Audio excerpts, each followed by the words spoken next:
ದಕ್ಷಿಣ ಕನ್ನಡ ಜಿಲ್ಲೆಯಲ್ಲಿ ನೀರಿನ ಬರಗಾಲ ಸೃಷ್ಟಿಯಾಗಲು ಎತ್ತಿನಹೊಳೆ ಪ್ರಾಜೆಕ್ಟ್ ಕಾರಣ ಅಂತ ಎನ್ಇಸಿಎಫ್ ಸದಸ್ಯ ಶಶಿಧರ್ ಶೆಟ್ಟಿ ಆರೋಪಿಸಿದ್ದಾರೆ.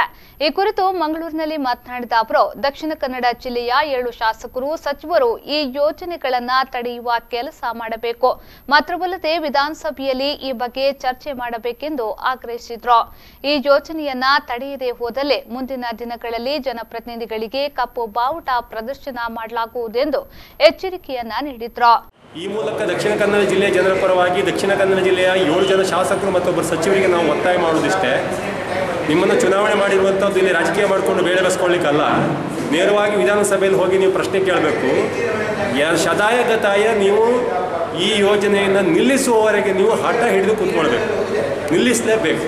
ಇಲ್ಲವಾದಲ್ಲಿ ನಿಮ್ಮ 8 ಜನರಿಗೂ ದಾರಿಯಲ್ಲೆಲ್ಲ ಇವತ್ತು ಪಕ್ಷಭೇದ ಬೆರೆತು ದಕ್ಷಿಣ ಕನ್ನಡ ಜಿಲ್ಲೆಯ ಕಪ್ಪು ಬಾವುಟವನ್ನು ತೋರಿಸ್ತಾರೆ.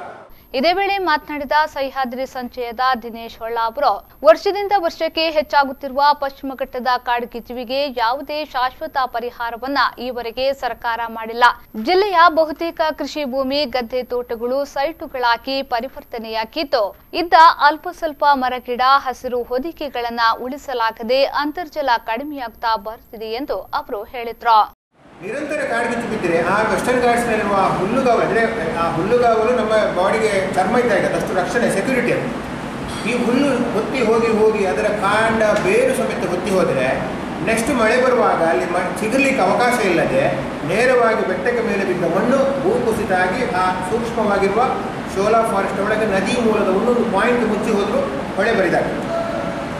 ಯಾಕೆ ನಾವು 2-3 ಸತಿ ಮನವಿ ಕೊಟ್ಟಿದ್ದೇವೆ ಸಹ್ಯಾದ್ರಿ ಸಂಚಯ ಮತ್ತು ಎನ್ಇಸಿಎಫ್, ಇದಕ್ಕೆಲ್ಲ ಒಂದು ಹೆಲಿಕಾಪ್ಟರ್ ಸಿಸ್ಟಮ್ ಮಾಡಿ ಅಂತೇಳಿ.